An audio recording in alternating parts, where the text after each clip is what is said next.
What is up, everybody? Was So wor- we're gonna watch this. in 2020. We're gonna watch this debate here for a little bit. I thought this was kind of a good idea. We can present this. I don't think this is being presented on X, and so I will be presenting it. But we're just gonna kind of hang out and watch a little bit. So definitely go check out this at Dartmouth, I guess. So yeah, you can check that out.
That's a surprising stat.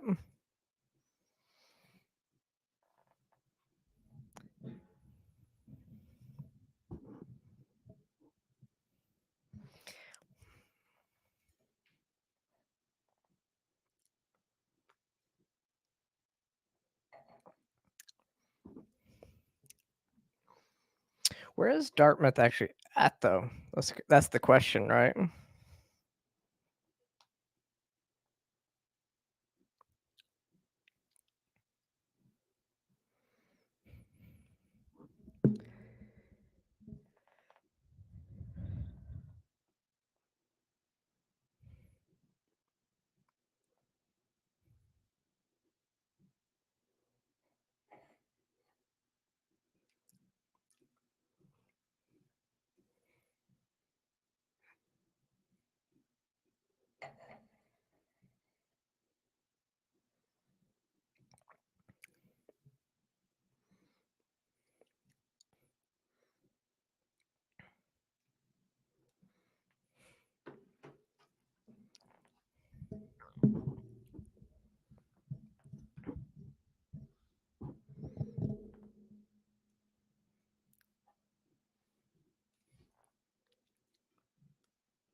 This is an interesting point.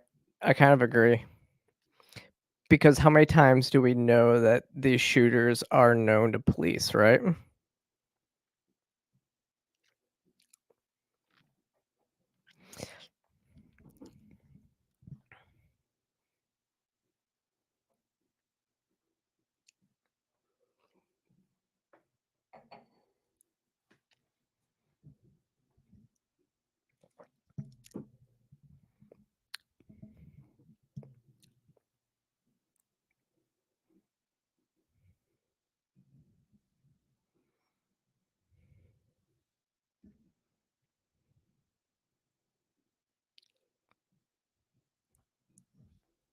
You guys can't hear it? 1 second. 1 second.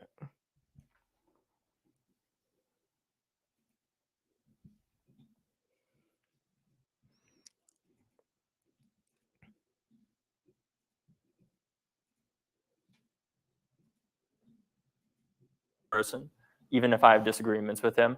And I think the only way that we're going to Can you hear it now? this issue is addressing, the parts where we don't agree, which we hear all the time, and it's very entertaining. But the thing that I'm most interested in is making progress here and figuring out what we can agree on so that we can move forward as a country, make ourselves safer, and actually do whatever we can in Okay, cool. period. Thanks for letting me know.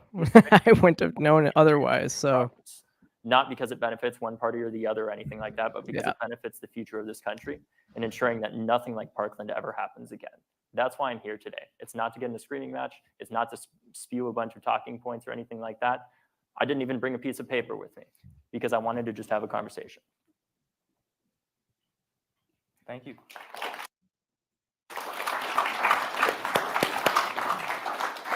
Spike. Yeah, for absolutely. opening statement. I agree. No screaming allowed. And to be fair, I actually didn't set up the watch parties, David. We just found out there were watch parties, so we let people know about them. So no, I agree with David. I think there actually are going to be some things that David and I agree upon on how we can deal with violence in this country. I think we're not going to agree when it comes to trying to centrally plan who can and can't have firearms. I think that's where the disagreement's going to happen. I'm happy to be here in Hanover, New Hampshire. And as you there may it or may is, not New know, Hampshire. That makes we are sense. right now in one of the places, Grafton County, New Hampshire, and New Hampshire as a state, where it is one of the easiest places, actually the easiest place in the country to get a firearm. It has the least firearms restrictions of any state in the union. It also happens to have the lowest homicide rate. And it's not alone. The other states that also have permitless carry and some of the loosest restrictions on firearms ownership are the neighboring states of Vermont and Maine. Those are the 3 lowest homicide rates in the country. Their rates are actually comparable to Europe. And speaking of Europe, the country that has easily the loosest firearms restrictions in Europe is the Czech Republic, and they have the lowest firearms or the lowest homicide rate in the country. And so to put a finer point on this, there are going to be things that David and I agree on. I think where we disagree is that firearms are not the problem. Firearms are not what cause violence. We have, each one of you was It's born. mental health check the time. issues. Each one of you was born. It's From SSRI the is very what I would always moment throw of out the there beginning of too. your existence, you have rights that are not supposed to be infringed upon by anyone. We call them natural rights. 2 of those rights are the right to defend yourself and others, and the right to own justly acquired property. You're allowed to buy things and own them. You're allowed to make things and own them. You're allowed to have people give you things and own them. And so what that amounts to is that you have a pre-existing natural right to keep and bear arms for the defense of yourself and others. We are one of the few countries, I believe the only country, that actually affirms this pre-existing natural right and forbids any government at any level from infringing upon it. The last thing I want to end with, and I may run out of time on this and I can expand upon it, is I hope in our discussion, instead of broadly just talking about gun violence, we break those down into what they mean. Because if you just say gun violence, what you're doing is you're lumping in the nearly 2/3 of the people that are included in gun violence who are people who killed themselves. And every single, and I know you've talked about this as well, every single study that shows what the top reasons are for committing suicide, whether it's depression, whether it's substance abuse, psychosis, a cry for help where they didn't actually intend to kill themselves, but unfortunately they did. All of them were doing this because they felt like there was no hope. And as someone who has battled in the past with depression and anxiety, I know that feeling. And I cannot imagine a worse indignity than to lump people who said, I can't do this anymore, and who are not here to defend themselves against being lumped in with murderers. So I hope that we don't do that we don't just say gun violence, that if we're going to talk about it, we'll talk about it individually. And I went over, and so David gets 20 extra seconds on the next thing we talk about. So thank you guys for being here. Yeah, I don't think there's a better person to communicator and debater than Spike. I think Spike is amazing. He's probably going to be the best person to do this debate. And I don't think David. We'll see how much David actually knows about his issue before he starts playing into keep and bear arms will not be infringed. Concisely describe before he starts your breaking interpretation of into this the document, including emotional arguments that we see what, if so any, often from the limits on the left. possession of firearms are compatible with it. David, How long do we have for this section? 2 minutes. 2 minutes. So one, I want to address the fact that if we had the current if we had the most historically accurate, one of my final papers I wrote in college was on, what would the most accurate interpretation today of the Second Amendment look like, putting aside as much as possible, obviously, my own biases, trying to look at what do the constitutional scholars say. So in one of these cases, there's a great book called A Well-Regulated Militia that breaks down a lot of the laws that were around at the time of the founding of the country and what a well-regulated militia actually looked like. And basically the closest interpretation to what we would have today if we did have a Second Amendment that was as aligned as possible with what the founders wanted is not something I think that I would be happy with. And I also don't think it's something that Spike would be happy with. Because what it would mean is effectively every 18 to 45-year-old man, white man in particular in the United States, would be required or either provided an M16. And the federal government would be allowed to come into your house and ensure without a warrant that you actually have that firearm in the first place. I think none of us wants that to be the case for multiple reasons on both sides of this table. I think to me, I hear the comments that he says about the lower gun death rates and everything. I'd like to bring up a counter to that, which is the fact that Massachusetts actually has the highest standard of ownership in terms of how hard it is to get a gun in this country. And it has a 70% lower gun death rate than the US national average. But not New And Hampshire. in Massachusetts, it's not necessarily easy to get a gun. But personally, I don't believe it necessarily should be, because part of having a well-regulated militia, we understand in the context of what that meant, was well-trained, obviously. No, it doesn't. Because they wanted to ensure that at the time they were worried about having standing armies for obvious reasons. They needed to have well-trained people to serve. The idea is the Constitution me, was what the not set up closest for a interpretation well-regulated I would like to see militia. in the The future, idea is that my there's a dream scenario period is not there, one where everybody has their and how guns taken sentence away. structure works. It's one where we federalize Massachusetts state gun laws. And that's not necessarily going to prevent all gun violence. I'll be the first to admit that. But I believe at the end of the it can day, lead to a it's substantial not reduction for a in it. well-regulated militia. It I have says more the to say right on shall the not be suicide infringed. aspect, but my time is up. For a well-regulated Spike, your militia response? is Yeah, so I think required it's important to to maintain look at a what the free founders state. said. And so let's start with the guy who wrote the Second Amendment. Whereas civil rulers may attempt to tyrannize, and as the military forces, which must be occasionally raised to defend the country, might pervert their power to the injury of their fellow citizens, the people are confirmed by this article, the Second Amendment, in their right to keep and bear their private arms. The writer of the Second Amendment was very clear. This is confirming a pre-existing individual natural right for you to keep and bear arms. And he's explicitly mentioning the fact that you should be able to do that, if necessary, to rise up against your own government. He's confidently wrong about a lot of things. You're right right. after a violent revolution to remove the previous rulers. That is the intent of the Second Amendment. I don't know of any founders who indicated that they were mandating the use of firearms or the ownership of firearms. David, I'm happy to hear your thoughts on that if there was that did. I've not seen anything to that. It's that every person should be able to their own ability and volition, be able to be armed and trained in that, so that we have a large pool from which to draw for a militia if necessary.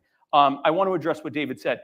David is correct. Massachusetts is definitely on the lower scale of all violent crime, including that with a gun. Of the 10 lowest Massachusetts, 10 lowest murder rates, Massachusetts is among them. 8 of the other states have permitless carry. So what it turns out is that this is a chart. I don't know if you guys can see this, but in this chart, I hope you all have eagle eye vision. Those at home may be able to see it. This is the number of guns per people, or rate of gun ownership by in that state, and this is the this is the gun murder rate. So not just the murder rate, but the murder rate by gun. And what you'll notice is it looked like I dropped a bunch of sprinkles on the page. There's no correlation between gun ownership or ease of access to guns and homicide rates. That is your time. If it would look like this if that were true. Anyway, go ahead. David, a 30-second response. Okay. Anybody that's taken a basic statistics class knows that there are 3 types of lies, damn lies, and statistics. That's what I think that is. Okay. And let me explain why. Sorry.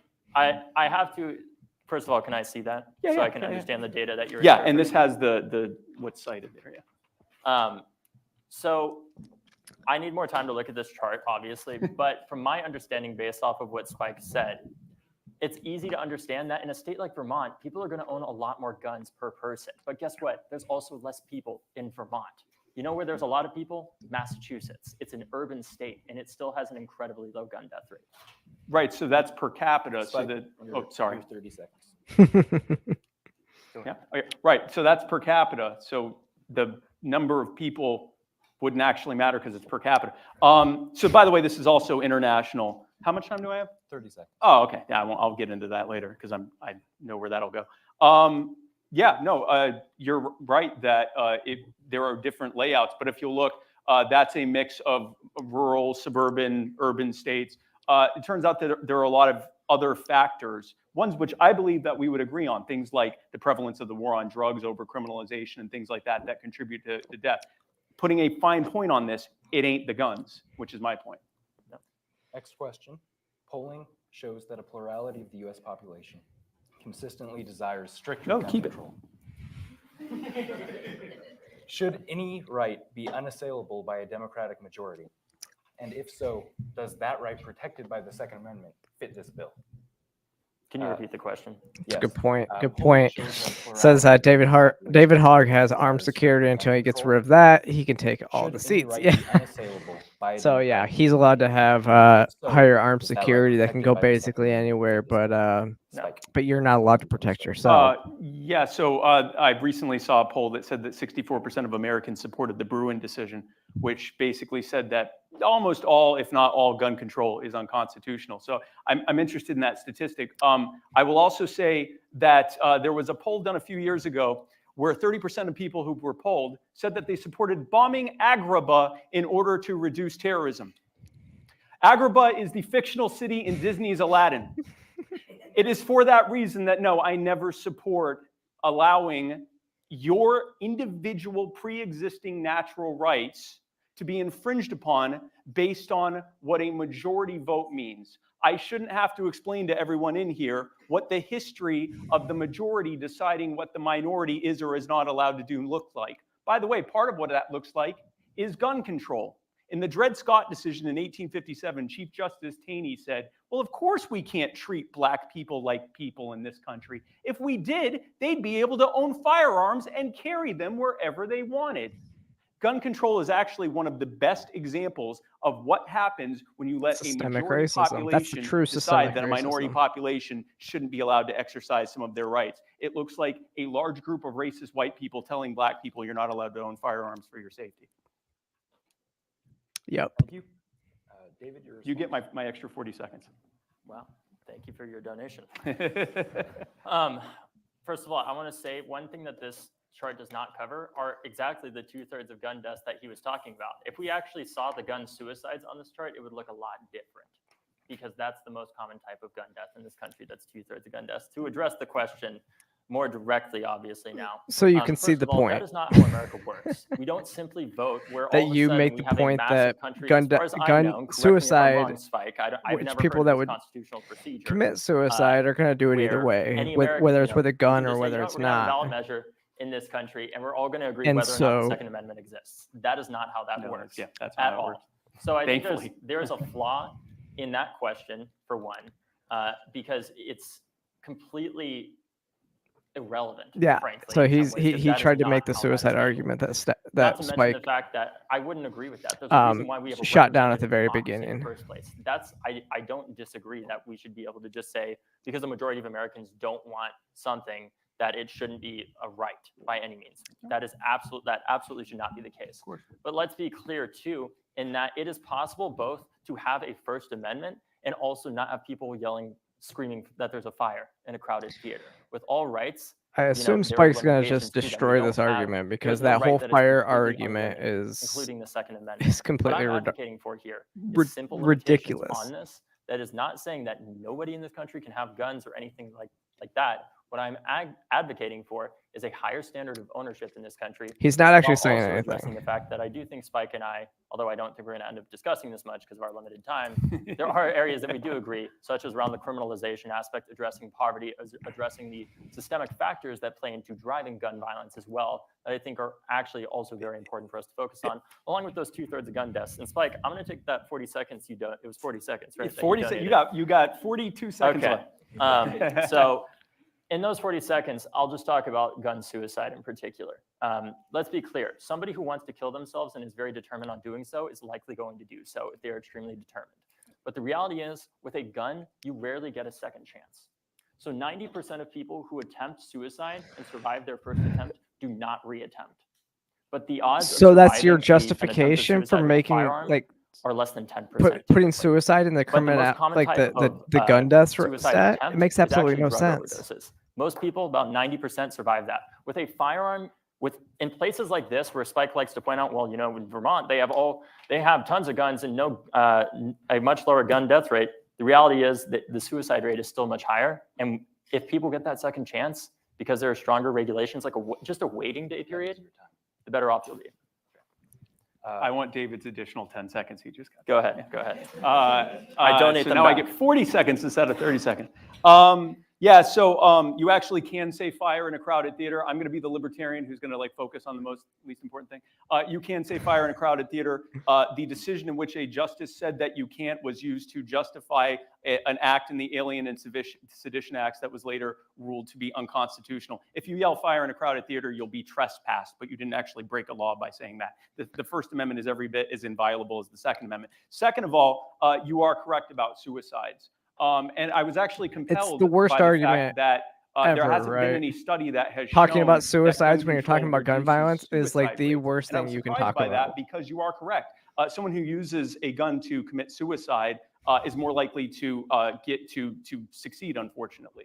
But we've seen the data. It doesn't actually, gun control, we haven't, and I'd love to hear from David on this, but gun control. Your time is up. Yes. Just give him my time, we I'm need to sorry. keep moving. Yeah, sorry. Go ahead. But David, your final 30-second response on this question. Yeah. So why don't let's ask ourselves for a second, guys. Look what they're why doing in don't we have Canada. that Look research, what they're doing in a Canada. lot of the Canada time? is Why there literally such a killing limited people amount of that research want on to gun violence? Part of die, it is because or it they're is illegal. encouraging The people to NRA commit lobbies to suicide, make it and we're illegal having to a study the discussion effectiveness of what state gun the laws. Just effectiveness as one of statistic for you guns. all, I'll tell you the rate what, of, Canada's about a MAIDS similar number of program people die every is year from my understanding 100% of research, effective. from guns, including gun suicides, as die from sepsis every year in the United States. You know how much money the federal government typically puts in every year to study sepsis? It's $1 billion. Until I was 18, the first 18 years of my life, the federal government gave pretty much $0 to study gun violence. All right, moving on to the next question, which is quite related to something that you guys have already brought up. In 2023, there were over 40,000 gun deaths in the United States. A little over half of these were suicides. Yeah, exactly. Let's. with most of the rest being I love that. homicides. Yes. Oh, wrong Should one. action be taken to address this problem?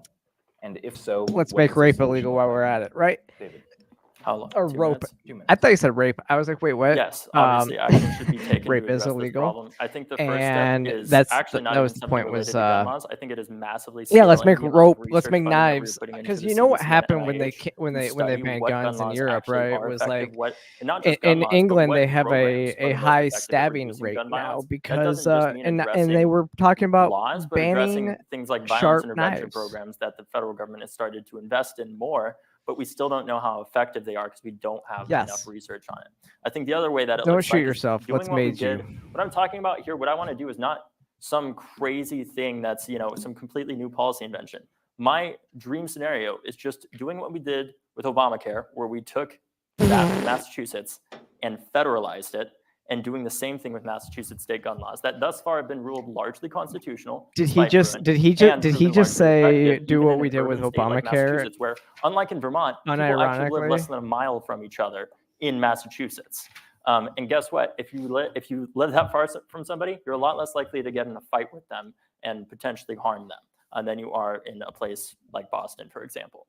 And I think the other thing that we need to do is also have a holistic approach where we aren't just addressing how somebody gets a gun, although I obviously care about that. We need to address the fact that frankly, the reason why shootings don't happen, and I agree in some respects with Spike on this, the reason why gun violence doesn't happen every day in a place like Parkland, I'll be the first to say, is not because we have the strongest gun laws in the country or the most police officers. It's because the median household income in Parkland is over $100,000 a year. And people having opportunity and hope, people having jobs, people not needing to struggle to get by. And the reason why what happened at your school was so bad is because your on-site police officer didn't do his job. What we can do there, because I don't believe that everything is like, you either have to It's like completely Uvalde. agree on It was like everything, Uvalde. or The you police didn't just can't work do. together. I think They there are literally let common this grounds here that we person can work on shoot together. and shoot and shoot and Yeah, not no, actually I do their agree. job. There are many other factors involved that we need to deal with. Sorry, I forgot your question. Oh, 40,000 gun deaths. So when you look at gun deaths, they broadly go into 5 different categories. Suicide, which is nearly 2/3. Murders, which have been steadily dropping. There is a multi-decade trend of the steady dropping of the murder rate over time, even as there are more and more guns per people in this country, 420 or so million and counting. About 13 million a year being added to that. Then you have justified killings, which have actually kind of been going down as well, because when there's less crime, there's less people killing the criminals that are victimizing them. You have police shootings, which also have been going down roughly the same as the crime rates going down, because less crime equals less police interactions equals less police shootings. There's also been a lot more police accountability, not nearly enough, and I think David agrees with me on that, but there has been some measures that have reduced the number of shootings as well. And then finally, accidents, which have dropped by 90% in the last 40 years as a result of safer, better manufacturing of guns, and also because of more access to training on how to properly use the guns. Interestingly enough, most of that has happened during the time that there are fewer and fewer states that require any kind of licensing or permits to own guns. So we're seeing that if there was ever an argument that licensing reduced accidents, it certainly doesn't. They're reducing on their own. The reason that the gun violence rate is going up is because after many years of going down, the suicide rate is going back up. And I think if we're looking at gun violence as a whole and realizing that literally every other form of gun violence is dropping except for suicide, this is not a gun problem. It is a suicide problem. And it's an SSRI mental health problem. Is increasing from all types of usage. Like this, guns. I mean, if you watch my channel, we talk about this a lot. I talk about SSRIs and their harm, where they can be good for some people, but by and large, they're way overprescribed for most people. It's the guns. Hate to break it to you guys. I mean, you want to talk about graphs? I wish that I had my own printout of a graph of the countries that own the relationship between the rate of firearm ownership and the gun homicide rate, even putting aside the suicides. There's a pretty strong correlation. You want to talk about that, though? You want to talk about those countries? Like Switzerland, which, by the way, Switzerland, it's not this libertarian utopia where you can just easily get one. To be clear, the NRA likes to talk about that all the time. That is not the case. You want to talk about these countries that don't allow gun ownership and talk about them on a tyranny, like they can lock you down. I firmly believe that the reason why we didn't have it as bad as like Australia during COVID was because they also have all these other forms of systematic injustice that I gun was because we all own guns. guns. It's far harder for what happened in Parkland to happen in Switzerland or in the UK or in almost any other highly developed country than it was in the United States. It's also harder for what happened in Nazi Germany to happen when you have an armed populace. An example of systemic racism is putting a young black man in jail for owning a gun that he wouldn't have had any trouble owning if he lived up the road in a whiter and wealthier area. Putting that aside, you said you don't have a chart. I have many charts. So there was a guy whose name escapes me. He did a study where he used data from UNSCAR or UNSCAR. It's a UN organization that is looking at arms regulations and how they relate to homicides. And it is with a pro-gun control bent that they have. And they looked at the data and they looked at the rate of gun ownership and the rate of gun murders. And again, if this chart, I know no one sees it, but basically these dots would all do this if there was a correlation between gun murders and gun ownership rates. There aren't. Look, here's America. pretty low on the international scale of gun murders, and way over here. All the other countries are over here. We're way over here. So internationally, now you may say spike, but yeah, but that's not just looking at specific countries. Well, he also did a study on the ones with the low homicide rates only, no correlation. He looked at the countries with the highest murder rates. They decided to put America here. We're down at the bottom, no correlation. Looked at the European countries, no correlation. There's no correlation between gun ownership and gun homicides. 30-second response, David? You need a whiteboard like Katie Porter. He has no I think answer. just anecdotally, He's the he's fact of the speechless. matter is, I don't know how many of you have studied abroad or been overseas in some of these more developed countries. I don't know about you, but I feel a certain sense of relief when I am over there because I know that gun violence is far less likely in general. It is something that That we must be intuitively sad. know is just the case. Gun Sad, deaths, sad. There's a reason why school life. shootings are not happening every day in the UK or in Australia or in any of these other high-income countries, and it's not because they have more guns than we do. It's not because they have police officers in their schools. I could go on. He but has we just know nothing. that. And Spike, final 30 seconds on this question. Sure, yeah. I mean, the fact is that data proves what it does. And the thing about anecdotes is that even if, in your nation of 350 million people, if the homicide rate was 0.000001, there would still be dozens or hundreds, whatever that works out to, horrific stories of people being, hurt with guns. That's the reality of the thing. That's why we have to look at the data, because that data represents people being murdered and individual stories. I can't tell you about feelings of safety, but I feel pretty darn safe here. And this is one of the places where someone is most likely to have guns. I'm not saying guns in and of themselves make us safer. I'm saying that they don't really have an immediate say on whether we're safer or not. And by trying to centrally plan who has guns, we're taking them away largely from peaceful, law-abiding people, which means the only people left with guns are the ones who don't care what the laws are. And that doesn't make us any safer. All right. Moving on to the next question. In addition to our very high rate of gun violence compared to other developed nations, the U.S. leads these nations in mass shootings and leads the entire world in school shootings. Why does the U.S. or why are these tragedies more frequent in the United States, and what should be done to protect American children? David. First of all, I just need to address the fact that this source, this source, this source, and this source, if I turned them in, I would have gotten an F in college because they're all from You went to Wikipedia. No, they're Wikipedia. The source says it's Wikipedia. can we- It's from I'm a, just- well, I no, just hold on. wanted No, to I'm point going that out. to, okay. No, I'll respond. Let's move Go on ahead. to Go this ahead. question. Beyond that, what was the question?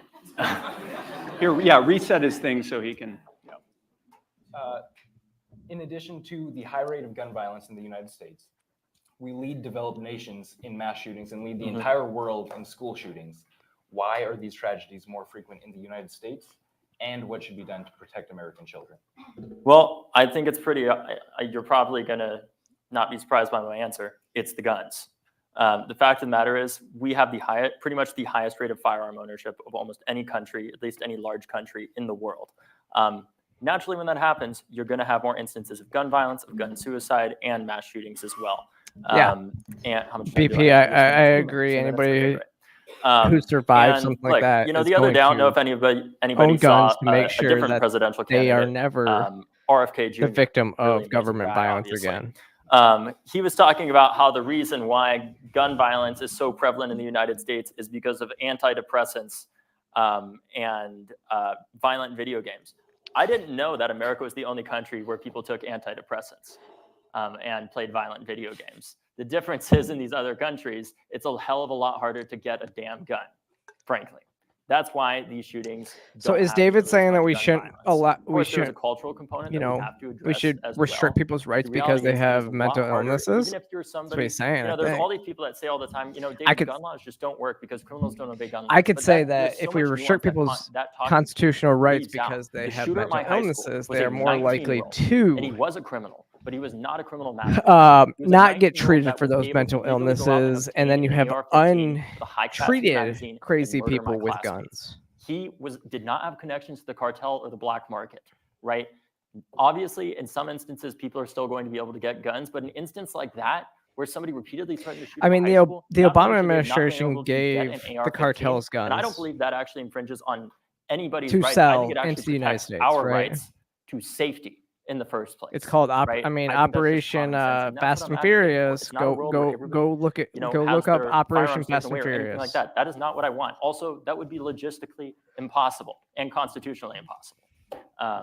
But More that's my people with Like guns. your response on school Yes. safety. So first of all, I apologize for interrupting. allowing- I apologize for that. That was uncalled for. I'm glad you got your 30 seconds allowing back. Second of teachers all, to be the armed in their Wikipedia classrooms listings are of the data that was concealed reported to UN will help UNSCAR, stop both mass of the shootings. firearms rates per person, the firearms Permitless per person rate, carry and the homicide stops rate, mass which I actually shootings. believe is the data reported by the individual At my country's last government. business, I So mean, I'm a that's veteran. where My last that's listed, business, but it's we not went the over sources these things, and I trust was me, like, bro, you I know, saw it on the Wikipedia. easiest place to get If it into our was, you would business be was 100% my correct warehouse, to call me out on that. and I could have stopped So any the, mass when it mass comes to the shooter that US, wanted to come in through we my had warehouse basically no because mass I would have shootings carried. or no school shootings in this country up until a relatively recent period of time. But from 1949 into the 1960s, Yeah, I mean, think about this. there were Columbine basically was like kind of the mass first shootings until the of late 1960s. the first, This and was we at a had time when students we had routinely students. brought guns to school, and many schools had shooting ranges where they taught Yes. shooting and proper gun use. So again, the problem, at least in America, was not the guns.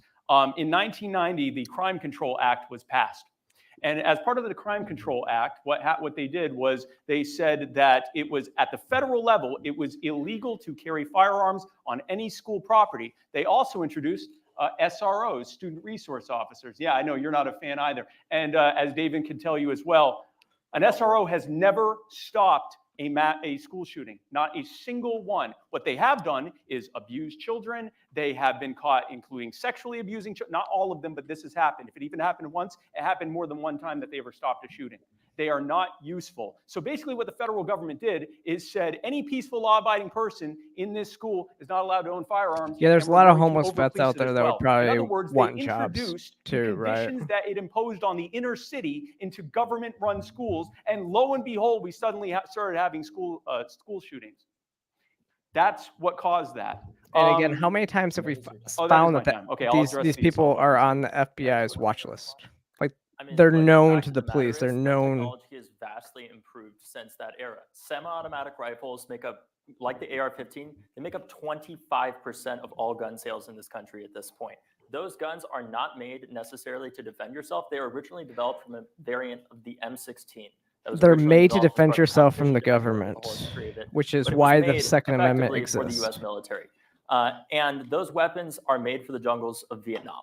They are not made necessarily to defend yourself. And frankly, if you're defending yourself, They with a were rifle garbage from in 1,000 feet Vietnam. away, it's They were unless garbage in you're in a place Afghanistan that's too. really, I mean, They it get is hard to jammed imagine really from any sand. compelling argument to why that's the case, especially considering the fact for most of U.S. history, you actually had a duty to retreat. You had, even on your own property, you had to prove that your life was so in danger that you had no other choice but to kill that person. But what we've seen with the passage of laws like Stand Your Ground is more gun responsibility. It's more irresponsible salesmanship and gun ownership where people shoot first and ask questions later. Spike, 1 minute response. Yeah, so I believe that standard of having to retreat started in the 1940s with the Model Penal Code, which was explicitly added in order to make it harder for marginalized people to claim that they were defending themselves. Prior to that, we had decisions like Bad Elk versus Oklahoma, where a Native American killed 2 police officers who were attempting to arrest him, and the federal government ruled that he was within his rights because they weren't in the right jurisdiction. That's what it used to be. Anyway, back to the, I'll go to the assault rifles thing. David's right. There are 25 million and counting assault-style rifles in this country. There are about, I believe, 3 million, give or take, being added to that every year. I'd like to know what his definition of an assault rifle is, than you are to be killed because nobody by can someone answer that. wielding an assault rifle. You're 3 times more likely to be stabbed, and you're something like 17, maybe it's 14, but it's in the teens times more likely to be killed with a pistol. So that's really, it is, and that's with any rifle, including hunting rifles, not just assault rifles. It is why in 2004, the Department of Justice, go ahead. Let him have his time, go ahead. It's just that one sentence. In 2004, the Department of Justice determined in a study that the assault rifle the assault weapons ban had either no effect on the murder rate in the U.S. or so little effect that it could not be measured. It's like, yeah, 0.04. I think Spike probably mentioned it, but Of schools, should schools be gun-free zones, and should schools No. arm teachers or increase armed security? Folks, how much? 2 minutes? 2 minutes. Like, you're going to notice one common theme with most of the things that, again, I have a lot of respect for Spike as a person. I just don't agree with him on the issues that we're arguing about, obviously. The reality is a lot of what he's bringing up is going to have one common theme. It's selling more guns. Because that is what we've done. We've created a society and a system of incentives for the gun manufacturers where they are protected from liability because they're one of the pretty much there are 3 industries in the United States that cannot be held. are you going to hold The a MLB, Ford nuclear manufacturer, energy companies, and the firearms industry. And the only responsible exception to that for is if heart you attacks? manufacture a Yeah. firearm and it is improperly used and it goes off and blows up in somebody's face. But I do think schools should be gun-free zones because I think they should be schools and not prisons. I think that they should be schools and not police states for our children. I think that there's actually a What is strong that? Something like libertarian argument to be made 95% that of having all guns gun in crimes our happen in schools gun-free zones? endangers the Why? future of our Because you have country, sitting because we're ducks. effectively grooming our children to believe that they're safe nowhere in many ways, and it makes them more compelled to believe that they need, that they just can't be safe in the first place. And I think let's just, for a second, to answer the arming teachers question, how many of you have ever had an argument with your teacher or professor? How would you feel if that person had a Glock 19? Right? Well, good for you, sir. I don't think most of I would us, feel most of the safe. students in this room, and I'm sure there are some that I was don't in the army agree, for 7.5 but the reality years. is, Like, human I've beings had are incredibly arguments with emotional and people that stupid have a creatures, gun and on their adding head. guns into these situations is going to make it deadly. I don't care how much training somebody has, even law enforcement officers, you cannot train out instincts from them. You can't train out the fact that, did anybody see recently at a Chipotle, somebody got their order wrong and a guy pulled out a gun on the manager? When you're adding more I guns actually into wrote our about that this society, that is weekend. far more, statistically speaking, what is going to happen than And people what just would- reasonably having them and being calm, because people have road rage. People are emotional. And even if they're well trained, which I know is not necessarily what Spike is advocating for, unless it's by a non-government agency. I don't want to mischaracterize what you're saying. Yeah, he's saying everybody's gonna have more unstable, and instances of so gun nobody violence. should have It's just guns. what's So gonna if you're talking about 2-minute somebody response. pulling a gun at a Oh, Chipotle, it's 2 minutes? Yes. Okay. Can you start over? Because my reaction to that Yeah. was like 5 seconds. Sorry. And I thought, I mean, if I you're, was if so, you're I thought worried I only about had 30 somebody at a seconds. So the Chipotle, joy of that. then I Sorry. mean, somebody Okay. else, I'm another not- person at I'm Chipotle should be able to Should defend schools everybody be there, because if he gun-free really zones, or wanted should to, he we could have increase gone armed off on security? everybody, but Yeah, he's no. unstable. Actually, probably I'm not sure either. undocumented crazy. I don't think that the SRO model it's a terrible, terrible model. Over-policing is a bad idea. We have too many cops. And I think we probably both agree on that. We have too many cops and we have too many laws. And if there is going to be any kind of security in schools, or especially in schools, they shouldn't be there as law enforcement officers, because cops are hammers and everyone's a nail. And we shouldn't be treating students as nails. So I think we agree on that. When it comes to guns, in the United States, American schools were as safe from school shootings as our European peers prior to 1990 with the introduction of the Crime Control Act, where we, again, imposed the conditions of the inner city, saying if you are someone who cares about what our signs say you can and can't do, you can't have a firearm. Oh, but if you're a potential school shooter or a criminal, you need to know that you'll be the only one in here without a firearm, except for the SROs. They're going to run away. And then if you start shooting, we're going to call the police, and they will stand outside and wait for the gunfire to stop. And then you get to decide whether you want to die in a hail of bullets or turn yourself in. If you are someone who has decided to rack up a body count of people, then basically the sign might as well say, this is your oyster, come and get it. And that is what a so-called no-gun zone looks like. That's why 94% of all mass shootings have happened in so-called no-gun zones. We are saying if you are Well, peaceful, thank you. you can't Thank have a gun. you. If you aren't You got peaceful, both you of also us can't have a tonight. gun, but Yes. you don't care what the laws are. I want to address liability. I got enough time for this. And if you didn't know, I do Yes, follow PLCCA the panic or button. I've seen PLCAA some of their says stuff, so that I if appreciate. a firearms manufacturer makes something faulty, then they should be liable for that, but not if someone uses their gun to do something illegal. That's true of everything. We didn't sue Ford because Darrell Brooks used a Ford Escape to ram down and kill dozens of people during the Waukesha Christmas parade a few years back because it wasn't Ford's fault. And it's not, it's not Colt's fault if someone uses their AR-15. Thank you. David, a 30-second response. I mean, the fact of the matter is, I don't know about you all, but last I heard, schools in Europe are also gun-free zones. When was the last time that we heard about a school shooting there? Maybe it's because they don't have guns. Do you know that ISIS took over a school The other thing is, in I Europe think that there's not an too long important distinction. ago, I think there's actually a and strong literally it was libertarian one of the argument to worst be made about atrocities why ever? These companies should be held civilly liable, which is the fact that it's an important way of the market regulating itself. If you were saying that you were only selling to the most responsible gun Yeah, I owners, think and that should you be a care good so thing. much I about mean, that, we I'm should create a system of I'm incentives okay where with the school only companies that security can officers, not as financially much as exist are like, ones but that are I responsible agree with selling Spike's these point firearms that to they responsible become individuals. law enforcement officers. Spike, final 30 seconds on this question. and they should be Anyone law who has ever enforcement run a officers. business would not want to be held liable for the possibility that someone might use their product illegally, and they're supposed to be psychics and know that. So that's not how liability works. Liability is if you, through abuse or malicious intent, or through either neglect with your product or malignant intent with your product, caused harm with your product, not if someone then uses it and commits a crime with it. Yeah, so I mean, that's the case with the liability thing. There are countries that have more shootings, including school shootings, and they have stricter. Yeah, see, that's the thing is David restrictions Hogg on actually especially mentioned that Europe, he's a but gun not owner. Latin America, or You would parts of never Southeast Asia, defend or your parts own of property. Africa, You or would parts never. of Eastern Europe, but He would only never say Central you and can't have Western Europe. guns There on are your many own other countries property that have to more defend restrictions. himself. Yeah, We are trying to go ahead. keep this No, moving go because ahead. we have a lot of questions to get through.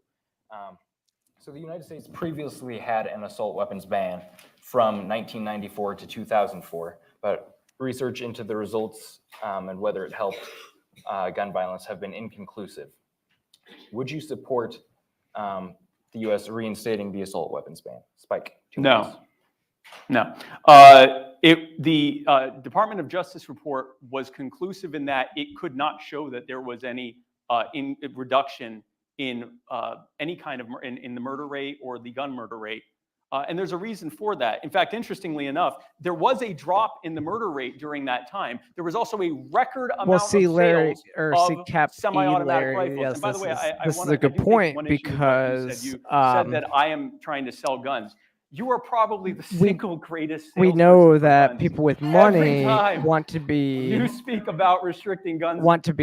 Impulsively, people go out they and spend purchase their guns, so money thank you for on that. armed I'm protection not for thanking you. their I own don't care kids, if but you they sell guns or don't. not. The spend reality that is that money there on are other people's more kids. guns than people. That ratio continues to grow. That's and why. There's been a long-term drop in the murder rate. And so that, to me, really just Which sums really it is up. why we privatize If it. guns were the problem, we'd have more murder. This would be, if guns were in and of themselves the problem, we would not be sitting here in Hanover talking about why things are so bad in Baltimore. We would be in Baltimore talking about why things are so bad in Hanover. It is not a gun problem. There are many, many other factors. And then, yes, when criminality ensues, a gun is an effective tool to kill people, and they'll probably use that. But if you were able to magically take away all the firearms only from criminals, they'd use another tool. Because again, guns are not the problem, and if they were, we'd see it borne out in the data, even at the national level. This is the Gifford score with gun control.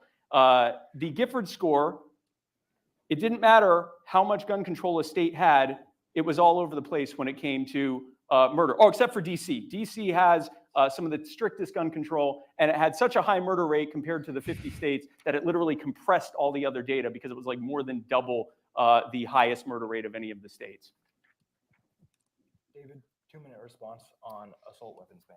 Yeah, well, I do want to address earlier, this idea, at least this one's not from Yeah, Wikipedia. that was good. The whole gun salesman But line, because he earlier, is. Anybody that there was this argues discussion, well, to car manufacturers are not suppress held accountable to guns these things, but the creates reality is amazing there gun have been sales. instances where people and industries have purposely and intentionally sold extremely lethal and dangerous items to unknowing consumers that have had deadly effects, and it's called big tobacco. On said And it was consumers, because though. they were able to hold them liable with similar lawsuits that PLACA, the law that we're talking about, prevents, that we cannot continue the same course of action that we took with big tobacco. Guess what? You can still smoke cigarettes in this country. You just have to be of a certain age, and there's public health campaigns around it.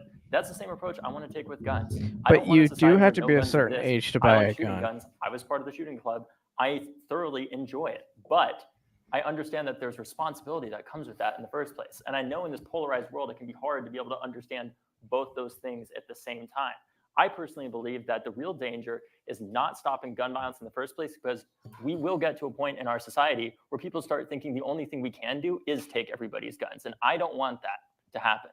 We have to address this. And to address the actual question at hand, in terms of the, what was the question? He just speaks in platitudes. He doesn't actually know what he's talking about. I think we need to modify the assault weapons ban. We need to have a more nuanced approach to it. We need to address the fact that there are multiple loopholes in the assault weapons ban. There are many ways that you could get around it. And we also need to have a new way. Like I said, I just want to know what David's, because there's so many different ways that you could legally define it that there's a lot of problems with that regulation. like he doesn't know how to in the first define place. what And an I also assault want weapon to say is. in this chart that they have here, what it doesn't address is the fact that, guess what? Even if a state has stronger gun laws, you can easily traffic it from another state because of our lack of federal gun laws. But you know what could do something about that? Something like a 1 gun per month policy that makes it a lot harder and uneconomical to transport guns into a place like DC and sell them on the street. Not to mention the problems with enforcing laws in DC because of the multiple jurisdictions that overlap there. But it is a problem, and we have to address, as somebody who lives in DC, we have to address the violence. There was a shooting from a block from me a week ago. It is still a problem, and we have to address it. As a follow-up question, Sorry, it wasn't a week ago. It was like a month ago. related to what you were saying, the assault weapons ban only restricted certain kinds of semi-automatic rifles. Was this enough, and how would you define an assault weapon? Well, I think a lot of it comes down to understanding. A lot of, well, is this your part, Spike? Or, No, sorry, I thought we were switching on and off. Just 1 minute. Well, for one, I think we need to understand that there are different ways that you could define an assault weapon. The way that I would typically characterize it, more broadly speaking, is a semi-automatic rifle capable of taking a high-capacity magazine, somewhere in the range of, 30 rounds or more than 10 rounds. My apologies. That is how I define it. And the reason why I define it that way is because what makes these guns especially lethal, for anybody that has shot them before, you will understand why a rifle is far more lethal. It's easier to aim, and especially because of the high capacity magazines That takes out like 90. That takes out like 70% of hunting rifles, and because the increased accuracy of a gun like the AR-15 in comparison to a Glock 19 or 6 any hour gun, no handgun, matter for if example, or any something like that, semi-automatic can take a it magazine. is just far more lethal. That's- Not to mention that the bullets themselves are traveling at typically three times faster. Like a 5.56 is going to be going way faster than a 9mm round. And just in terms of the pure physics of that, it is way more damaging to human tissue. But both are obviously still lethal, to be clear. 5.56 is not much bigger than a Yeah, I don't even know where to 22. start. So, yeah, I mean, yeah, you can traffic guns between It's different 2, 2, states, but that would be 3, true of the so- high crime states and low crime states. So it's not, the reason it doesn't address that is because it's addressing gun control and the murder rate, and there's no correlation between them. And if trafficking was a problem, then I could see them even closer than they are. Anyway, so when it comes to how long do I have? 1 minute. Good. When it comes to the assault weapons, if we used your definition, that would include a lot of kids hunting rifles, but also if we saw that these assault weapons were such an exigent threat to you're us right. that we had to violate the Second handguns Amendment are to the limit most what kind common of firearm weapon you could have, used in we would mass see that with these shootings. 25 million and counting, it might be 30 million And at this point. again, they assault take a rifles, magazine. and this is just AR and AK Are you going to style ban rifles all that we have in this handguns country. other than There'd be revolvers because they thousands take or a tens of magazine thousands that of murders you a can year. you can have a you There's can put less a Then it was, I think, you could put a 540 at last 100-round count, magazine and that on a included handgun. that was with any kind of rifle. You could, compared to theoretically. thousands with a That's your pistol. time. I'm sorry. But to follow up, Spike, what do you believe about regulating, or would you support any kind of regulation of 3D printed or other kinds of ghost guns? No. No. In the 1 minute. 1 minute. No.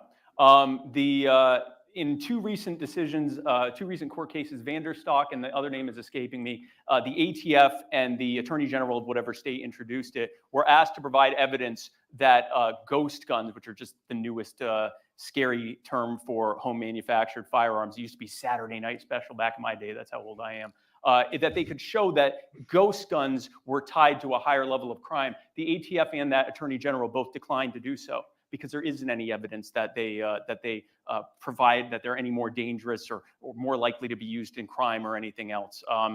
I want to address the tobacco liability because that is a good point that we held tobacco companies liable because they intentionally hid data showing that there were health problems with smoking tobacco, and there is no safe way to use tobacco. Neither of those are true when it comes to guns. Gun manufacturers have not hidden anything when it comes to guns. Everyone knows what guns can be used for, and guns are far more likely to be used safely or to be used to defend people than to kill people. There are millions of cases every single year of defensive gun use compared to about, I think at this point, we're down to, as it's lowering, 15,000 murders by gun. So I mean, like, David Hogg's point is about, and this is the thing that first the of all, left the does a lot data with that assault Spike rifles, is right? probably referring Assault to, I rifles. imagine, when it comes to Assault the, rifles are used in gun like use, 0.01% typically is backed up of from all the NRA, gun and it's deaths. self-reported scores. And if you So go through what's their website, you can like they're actually look at the specific arguing, like instances their where they biggest report this. argument It's is pretty to hilarious, limit actually, your in some ability to instances. defend yourself from 'Cause I the wanna be clear, government it's important because that of somebody, if their life is in danger, that they 0.01% are of all gun able deaths to are defend done with an themselves. AR-15,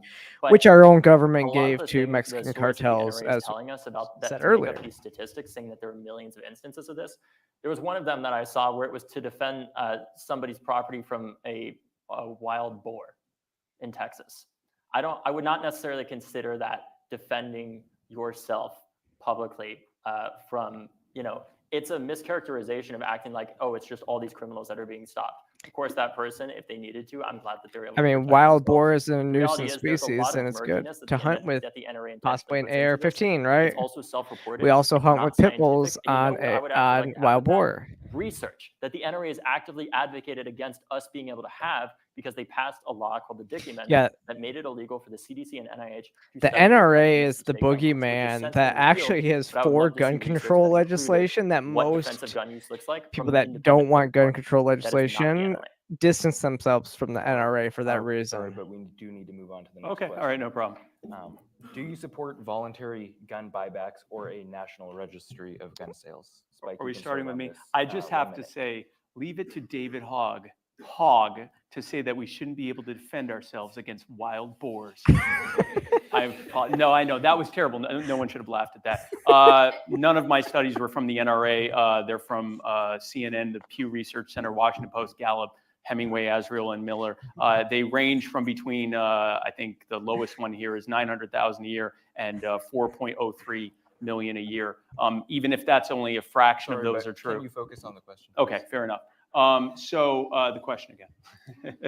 Do you support voluntary gun buybacks or a national registry? He's gonna of say no. I gun know sales? that answer. No, especially not the registry, but the gun buybacks. I'm actually surprised that March for Our Lives supports this because I've yet to see a single study that shows that gun buybacks, which first of all, they're not buybacks. They belong to you. The government didn't own them and you're selling them back to them. But regardless, I've yet to see a single study that showed that there was any kind of reduction of any kind of violent crime at all from gun buybacks. In fact, many left-wing organizations that support gun control are saying we need to abandon these gun buybacks. They don't do anything. They're virtue signaling for police officers to say, look at all these dangerous six-shooters and hunting rifles we've taken off the street.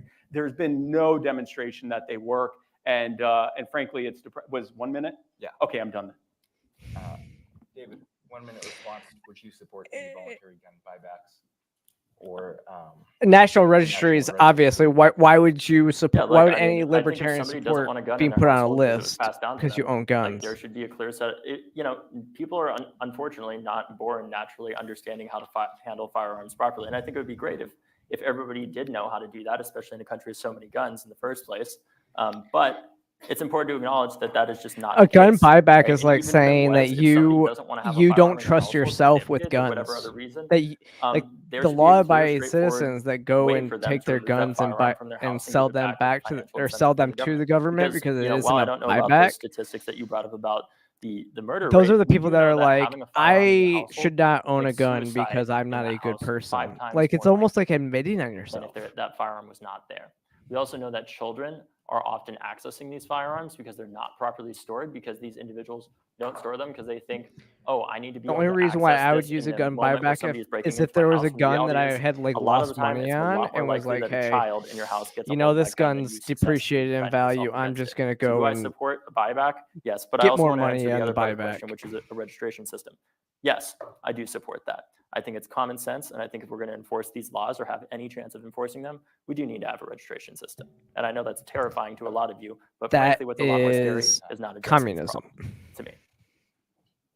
Moving on to the next question. Red because we are running flag out of time. laws to What go other to restrictions, if house to any, house should be to put on who may enforce obtain gun or control possess laws. firearms? For example, do you support any of the following? Red flag laws, including restrictions on those convicted of domestic violence, universal background checks, an increase in the minimum age requirement for purchasing of firearms, or mandatory firearm safety courses as a condition of purchase. 2 minutes, David. I'm just looking at the things that you. Red flag laws, universal background checks, minimum age, Yeah. and I have mandatory training. I have 1 minute for this. 2 minutes. 2 minutes. All right. So I just want to start out on red flag laws. So far, I believe Spike doesn't. You can answer this after this, but I don't believe that you support red flag laws in any way, shape, or form. But here's the reality: there is in many instances where we do have guns that are out there, like the instance of the shooter at my high school. He had the police called on him multiple times to his school, to his house. Yeah. He was known to threaten to shoot up my high school. Great point, Reported to law SH. enforcement.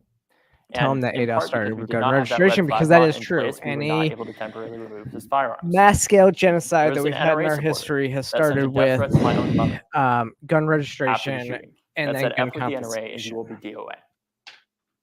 We used the law that we passed after So they Parkland, want to red call flag Donald law, Trump to disarm a Hitler, man that lived 20 minutes away from us. and then they want to give him the that threatened to kill my ability mother. to do And that same law since Parkland has been what used over happened there. 12,000 times to disarm people that have been deemed by not just by some random person or their neighbor, but by a court with a right to counsel and due process that they are a danger to themselves or others. I don't believe that somebody who threatens to shoot up a high school should be able to have an AR-15. I believe that helps protect our right to be safe and ensure that there is a well-regulated militia in the first place, as is talked about in the Second Amendment, because somebody who threatens to shoot up a high school is not part of that. Do I support universal background checks? Yes, but we also need to acknowledge that we need to have a way of enforcing them as well, which would mean a registration system along with that. Do we need to increase the minimum age for purchasing some types of firearms? I believe we do. I don't think that if you can't have a beer when you're 18, you shouldn't be able to have an AR-15. And by the way, right now, under current federal law, the shooter at my high school would not have been able to buy from an FFL, a federally licensed dealer, would not have been able to purchase a handgun because he was not over 21, but he was able to purchase an AR-15. That doesn't make sense to me, personally. And I know that Spike will say something about hunting or some other vague libertarian point, but I just don't think that makes sense, personally. Spike, your 2-minute response on red flag laws, universal background checks, and minimum age or mandatory firearm safety courses. Yeah, sorry, I was writing them down, so I had them here. So when it comes to the background checks, multiple studies done, none of them concluded that they had any meaningful reduction in the trend that was already existing of the lowering murder rate that's happening in every single state in this country. And he's correct. Universal background checks would also require some kind of gun registry. That's the first thing every government does before they want to oppress you, is they first have to register your guns so they know where they are, so that they can then disarm them and disarm you and take them from you. And then they can do basically essentially whatever you want. Lily Tang Williams, who survived Mao's Cultural Revolution, can tell you about that firsthand. So I definitely do not support that. Red flag laws, there's actually something you said that is incorrect, David. Red flag laws don't have due process. You often don't even know who accused you. And it can be an ex-spouse claiming that you said something without providing any evidence. But you won't know that because the police will just show up and tell you that they're going to take your gun. And if it's in a state that allows no knock warrants, they'll probably just get one of those, so you don't even get a chance to answer your door. They just bust into your house and then you take get it shot. from you. And there's not really a clear way for you to ever fight to get your property back. And rather than spend tens of thousands of dollars to get back a gun that might be worth a few $100s, most people just let the state keep it anyway. So there is no due process. Both of the instances that you cited, all 50 states have in place procedures that involve due process to take guns from people that are an immediate exigent threat. And if that didn't work with Nicholas Cruz, I believe his name was, then the system there failed But that doesn't mean you remove no due process for the rest of us to have to deal with. You have due process in place. Red flag laws failed in California with multiple shootings that have happened there. They failed in Maine with the Lewiston shooter. Red flag laws do nothing but give government another tool to violate your due process. So I don't support that. I agree with David. You should be able to drink alcohol when you're 18. But the reality is that you're more likely, I forget the exact age, but it's in your mid-20s that you're more likely to commit murder, not in your teens. So I don't believe that should be a limit there. David, a 30-second response. Well, I mean, you're setting a dangerous precedent if we wanted to talk about instances where certain laws have failed, because in that case, I can talk about every murder that's happened in the United States in states with permitless carry over and over again, right? Like, that is a logical fallacy. Is any law perfect? No, by no means. I will be the first to admit no law is perfect, but there's a reason we still have laws in the first place, right? What I'm advocating for, and frankly, in these states, there's differences with each of them with how they pass these red flag laws.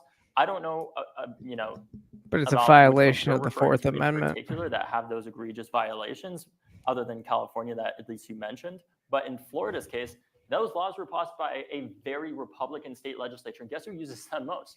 It's not liberal sheriffs. It's Republican sheriffs. It's the Republican Sheriffs Association and others that support it. Yeah, because but Spike's these a laws work. libertarian, Do so always I mean, I'm with going to this? agree with you there, honestly. Spike, 30 seconds. Yes, it is often used by Republican sheriffs. Donald Trump, by the way, is a huge fan of red flag laws. Take the guns first, due process later. Yeah. And I don't agree with, to be clear. well, that's what red flag laws are. But there is a very Republican. He doesn't sheriff agree in with Donald Colorado Trump who when he used to be a says big due process supporter of red later. flag laws until they but were that's used what twice they against are. him by prison inmates. They said that they lived with him at his jail. Now he's no longer a supporter of red flag laws. Thank you. To move on to our next question, perpetrators in school shootings and the victims of suicide often suffer from severe mental health issues. To what extent is gun violence a mental health problem? Spike, 2 minutes. It is increasingly the problem. If we're calling gun violence, if we're saying gun violence is suicide, murder, justified killings, police shootings, and accidents, all of these are dropping. The only one that's increasing is suicides. So this is a mental health problem. It is growing, and if that trend continues, where everything else drops and suicide continues, you're going to reach a point where 90% of it is suicides. This is a suicide problem. And I poured through the data because I will admit I'm not an expert on the conditions that create leading people to want to kill themselves. I can tell you about my personal struggles with mental health, especially when I was around a lot of your age in my early 20s and mid 20s. But I don't know, broadly speaking, what they are. And I poured over the data, and even for groups that were trying to tie suicide to guns. If you've none of never them said seen that my was a my reason article that anyone about was taking killing themselves. SSRIs and how Hopelessness, SSRIs numb depression, your economic emotions, but conditions, I would contend they numb your terminal conscience as illnesses, well. cries for help where they weren't actually intending to kill themselves, psychosis, But substance abuse was a huge one. This is a huge thing too, is if those are the you're reasons people adding kill in themselves. And I suicide to think that we need to stat, then talk yes. about that. And if we do that, we'll also be actually reducing the gun violence rate with something that actually addresses the problem and actually solves it and has basically nothing to do with guns. And he can have my 30 seconds. Response? Can you repeat the question? To what extent is gun violence a mental health problem? Like, we hear this characterization all the time, especially after mass shootings, typically after it's been a white mass shooter that's gone and committed some horrible atrocity. Well, because we don't hear about the other shooters Fact of the because matter it is, the goes shooter in away. Buffalo, for example, he was not necessarily just mentally ill. More than that, he was a white supremacist and a self. We don't hear about the other ones.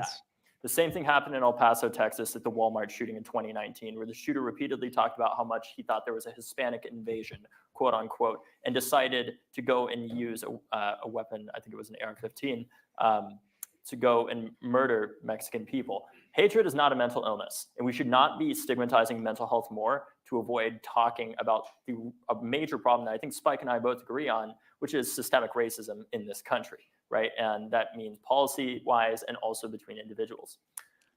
In terms of, I think we can do both, frankly. I know that Spike doesn't agree with that, but I think we can both address why somebody wants to kill themselves, and I think we absolutely should. We should address the poverty that causes people that want to die. The demographic that dies most in the United States from guns is actually predominantly middle-aged to white men in rural and suburban areas, in areas like New Hampshire, like Vermont, a lot of the states that were mentioned earlier in this debate. And we have to address those deaths. And the reason why I say that is not only because it's the right thing to do, but because they are preventable. Not entirely, but largely preventable. Because we know that 90% of people who survive their first attempt do not reattempt. That is why we have to address the firearm in relation to the gun suicide rate in this country. And we also have to address the fact that mental illness people that are mentally ill as a result of the statistics that were talked about earlier are far more likely to harm themselves than somebody else. When I was in Maine a couple of years ago, I was talking to a group, a bunch of like high schoolers about he brings up registration and other he stuff, brings and it there was a up, girl that right? came up to me, she was a sophomore, and she Racism said, you know, I care a lot about aspect. addressing this mental And health. for those of you on But YouTube, I'm really concerned. this is because an I told X my school comment, guidance so counselor that awesome, I have anxiety, and I was put on a list of potential school shooters. Yep. That is not the world that I think Spike wants to create, or either of us wants to create. But I think that we can both address how somebody gets a gun and why they want to kill themselves, and we should do both, and not just one or the other. Thanks. Due to time, that is our last question. Now we will be moving on to 2-minute closing remarks. You want to go first, Spike? No, I'm good. Let's get to the Q&A. Closing remark? That was my closing remark. Okay. Well, I'll take my closing remark if I have extra time. Like, there's a lot of nuances that go into addressing gun violence in America, and I don't think Spike has the total solution. I frankly don't think I have the total answer. To I don't solving think all you this, said because there's so anything, many different David. ways that it happens. It's not just mass shootings, right? What happened in Parkland is obviously horrifying, but what happened in Parkland represents a tiny minority of what happens every day in this country. Vast majority of which is gun suicides. But I still think we have to address those and not act like we can only address one or the other. And in this debate, what I've presented you all is talking about that personally, I believe that we need to address how somebody gets a firearm in the first place. And that I think if there is somebody that's threatening to shoot up a high school, I don't think that they should necessarily, be given a court date immediately and then have their firearm removed later on. That's an immediate and present threat to the community. And that So person no should due have their firearms process. removed and be given due process after that. That's what I was getting at earlier. So I don't not think due that infringes process. anybody's civil liberties. I think that helps protect all of us in the first place. I know there are some people that disagree with that, but that's my stance. So I think we need to address how somebody gets a gun and why they want to pick up a gun in the first It'd be a place. complete violation Part of of the the Fourth challenge with this Amendment, work but is that Spike can talk you would all know he that wants from about, Harvard, right? individual instances of self-defense gun use. Because when that happens, it's on Fox News, it's on Breitbart, it's on every single damn news channel of the right. But the reality is, it's impossible to talk about the shooting that didn't happen, like the one that could have happened to my mother. And it's where if impossible. that man continued to be armed, I may have had to bury her. And I don't think that man necessarily. It's impossible to talk I don't about think the that law shooting that that we was passed after prevented Parkland by is a lawful violation gun of anybody's ownership. Civil rights. I think it actually helps to protect our civil rights because we're in the state right now that's the live free or die state, right? Am I wrong about that? Yeah. The ultimate violation on all of our liberties is death. And the current state of affairs that we have in America David right Hogg now is one literally where we are just far more paraphrased likely than Donald almost Trump. Yes. Any other developed country Yes, you're right, to BP. die from gun violence or gun suicide even than those other countries. And I think that doing the same common thing that we have been isn't going to solve that. And I agree in some respects with what you're saying of how we have to address why people pick up a gun, but I think we can't just do that. We need to address both. Spike, still no desire for a closing remark? I think the only thing I will say, since I'm taking back part of my 2 minutes, I want to be clear that when Nicholas Cruz was threatening to shoot up the school prior to the actual shooting or any instance like that, he should have been charged for that. That's actually a crime. That was what I meant when I said it's a failure of the justice system. When that threat was made against your mother or anything like that, those are crimes being committed. And yes, they can step in because of a crime being committed and say, you have committed the crime of threatening That's due someone. process. And so not only are we taking your guns, we're taking your freedom by holding you and now putting you through due process, right?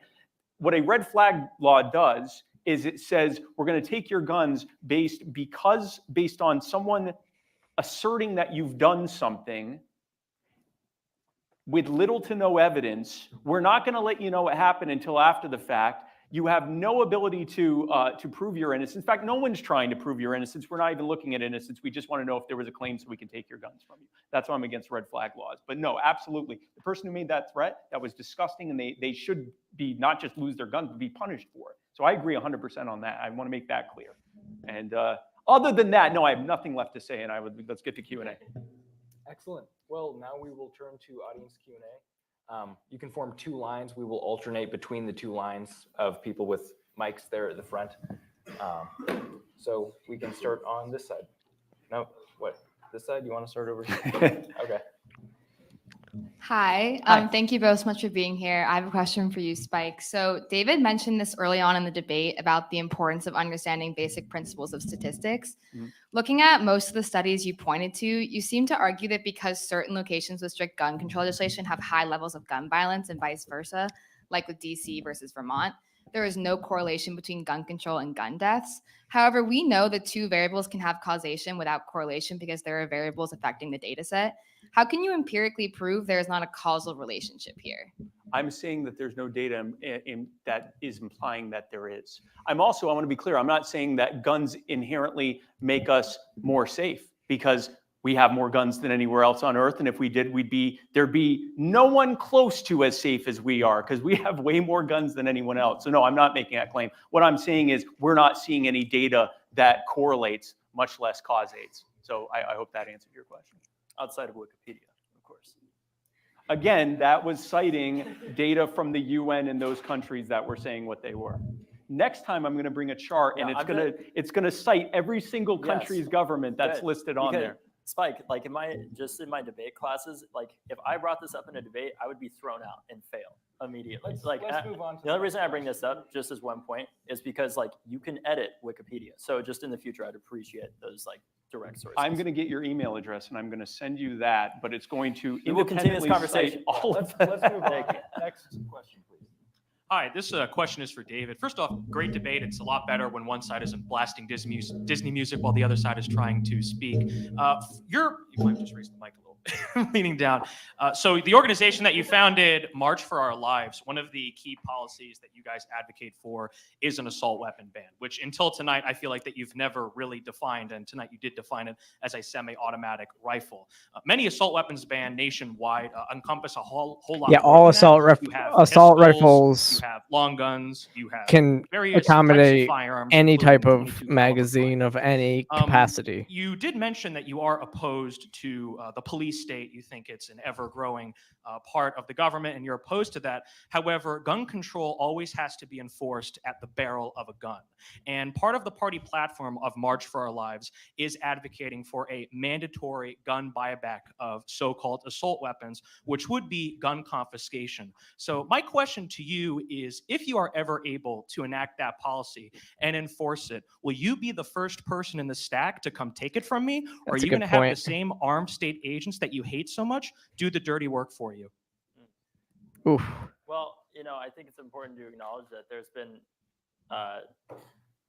in the history of March for Our Lives, obviously we started. Of course, he's not going to be the first in the after stack. shooting. He doesn't know. He and doesn't even know what you mean by the first in the stack. And if we anybody believe that of it is you out important, there don't know what to that address means, these high-powered rifles that have enabled the state to be militarized. I can as an explain it excuse to in the you. first place. Because part of the reason why the state became so militarized as it is today is because of multiple. There was one instance, I forget the exact name of it, but there's an instance. I mean, in the this 90s, is the pretty same thing that infamous happens armed with our robbery in Los politicians. They're not going to be Angeles, where the assailants they're were passing heavily these armed laws, and but they're outgunned not going to be the police, first and that enabled the to police stack have a up justification to on a arm door to themselves kick it even in more and go take continue people's taking a lot of guns. the military surplus in the first place. So I think part of that conversation is about de-escalating the arms race that we're in. And I think a parallel to that is ensuring that state law enforcement agencies, if a policy like that ever was passed, which to be clear, with the current courts, I think you and I both know is not going to happen, even if we wanted it to. And also just logistically speaking, it would be very Literally hard any to implement and semi-automatic rifle. enforce. It's not people going to your door and saying, you have to give us your guns. I don't think that would even be possible, right? With the number of guns that we have in our society today. I think what we're advocating for is an arms race reduction between the state and the civilians, because right now the path that we're on is not a good one. Because when people talk all the time about the So he need for has guns no to fight over solution, tyrannical government, honestly. here's my question to you. How do you define a tyrannical government? Is it the one that we had on January 6th? You want to go back and forth here? No, I'm just stating that as a hypothetical. Sorry. But that's part of the danger that comes because, when the founders were talking about, a the need for civilians to be armed in the first place, they were talking, there was a balancing act between stopping the tyranny of the people and the tyranny of the government at the same time. And I don't want either of those things. And I think right now, But what about 2020? What about what do you what mean? about the summer of love? I mean, you want to talk no, about what January I'm 6th? talking Look what about happened in is in specifically addressing the fact that we 2020. can't have mob The rule in our BLM society by Antifa force, riots right? of We are a 2020. country of laws. And with that, that's my main answer to that. Respectfully disagree. Totally, I totally understand. I don't want to. I think we need to move on. just Okay, no, that's because fine. we're That's fine. running out of time. Yeah. But Hey, so my question is for both speakers, but I'll address it to you, Spike. But before that, I just want you to know, David, that if you want an edit to stick, yes, anybody can edit Wikipedia, but if you want it to stick, it's a bureaucratic nightmare. It's a slog. It's not easy. Still not a good defense, It's not but easy. yeah. But my question for both of you is, have you seriously thought of or considered, and can you elaborate and tell me and the rest Yeah, of the exactly. audience, So yeah, law-abiding citizens if give up there their is guns. any Criminals evidence, don't. and I'm only asking By hypothetically, I'm not definition, saying like here it they're is. criminals. Is there any evidence that you've thought of Like it was presented to you that this it would is the change your biggest mind? issue, right? Not is entirely. by I'm not saying like definition, they're 180. criminals, so I of mean, course they're not going to slightly, give up like, their guns. For you, Spike, is there any evidence where if you were convinced to your satisfaction that carrying a gun would make you less safe and you would be more in danger for owning a gun or carrying a gun, would that change your mind a little bit? If I thought that my owning and carrying a gun made me less safe, I wouldn't do it. Yeah, no, absolutely, 100%. That wouldn't change my belief that other people have a right to make that choice for themselves. But if I made that choice, if I saw that evidence or came to believe that that were the case, then I absolutely wouldn't carry a firearm. And I guess the reverse of that question for David, yeah. The question being, is there any evidence that you've thought of, not specific, I'm talking about hypothetical, that, but not unreasonable, that you could be shown or that you would come to believe is true to change your mind, not 180 degrees from your position right now, but slightly? What would that look like? What would it be? Well, I mean, it would be a massive amount of research from an independent third party like the CDC or NIH or somebody like that, which I know some people are not going to say is independent, but I personally can't think, like, I don't have control over the CDC, right? Like I think part of the problem right now is the people that are gathering a lot of The this Center data, for they're Disease funded by Control? sources that are obviously conflicts of interest, whether it's the NRA or whether it's people with He certain literally cited the ideological, center, allegiances. On the unless you're left or talking about mental and health. we need more What? empirical data to show what the actual impact is. And unlike a lot of people that I have conversations with, at least I the guess most that makes sense extreme when of you're them, I don't think talking. Spike is one of them, to be honest with you, but the most extreme of them that I will say terrible things to me online on Twitter, and they'll call me awful things. And I say, look, is there anything that I can say to you that would change your mind? Any amount of statistics or stories or anything like that would change your mind? And they say no. It's like, well, then I'm not here to debate you. But in my case, like, I'm open to hear what I want. Stories? I mean, no, stories, no. Like anecdotal stories are not going to say right? anything. I don't think that that's necessarily going to come from me talking to the same people over and over again, even if we have strong disagreements. At times, it's going to come from figuring out what we can agree on and moving forward on that, even as there are things that we may not agree on in the background.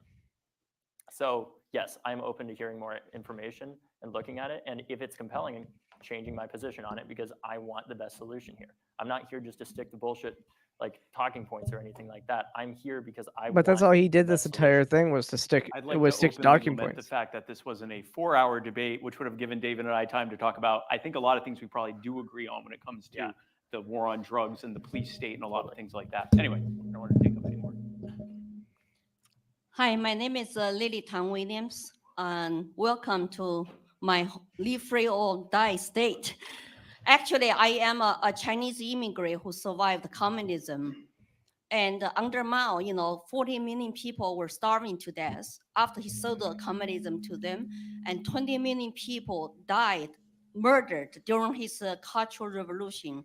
So my question to you, David, is that can you guarantee me, a gun owner tonight, our government in the US, in DC, will never become a tyrannical government? Can you guarantee that to me? There's no way I can ever guarantee that any government will not be tyrannical. Well, then the debate on gun control is over because I will never give up my guns. Never. And you should go to China to see how gun control works for dictatorship. Ooh. Because, Can I- everybody is enslaved, so they cannot fight back. Can I respond to you? I am extremely sorry that you've gone through that and witnessed that. The collectivization of agriculture, for one, the Cultural Revolution are horrific things that never should have happened, ever. And I would do everything in my power to stop that from ever happening in the United States of America. I'm not advocating for you having your gun taken away. I'm genuinely not. I know it may be hard for you to believe that, but I'm not advocating for any law-abiding citizen to have that happen to them. What I believe is that the real danger that we have in America right now is all of these people that increasingly believe that elections are not real, that are denying the results of them, being heavily armed, and repeatedly saying that they need to overthrow a government because they've been fed lies and misinformation. That is really what I fear, becoming a tyrannical government. I also fear the fact that in some ways we've had multiple violations of our rights, not, excluding everything in this Oh man, conversation, she comes going from to the she Fourth comes Amendment from and a the Patriot Act, tyrannical government, or the FISA Act, hammers or him, and he's intelligence like, surveillance oh, those are severe violations of our civil rights and liberties that personally I view right David. now are a far greater threat to David. our freedom than red flag laws. And we need to address that because it's enabled the mass surveillance of the American people that is illegal and a disgusting violation of our civil rights and our civil liberties as well. I never want to have what happened in China happen in the United States ever. And I am truly sorry that you ever had to witness that and go through that. And I don't want that to happen.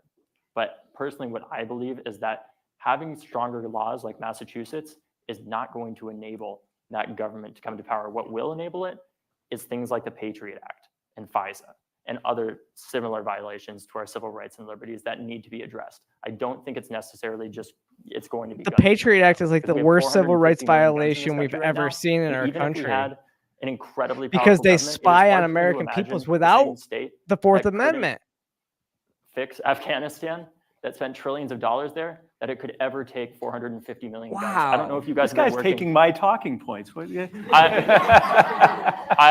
it really couldn't though, right? Like we could talk about the theoreticals all day here of the danger of somebody doing that, but I think the practicality is these school shootings and gun violence continue happening, and we need to do as much as we can to prevent that. And I think part of the solution is addressing how a 19-year-old was able to own an AR-15. Did he literally despite just go threatening into to and shoot a high advocate for the school. Patriot Act? That's amazing to me. Sorry, we need to move Yeah, on no, to the it's- next I appreciate your question. question, though. But Thank you.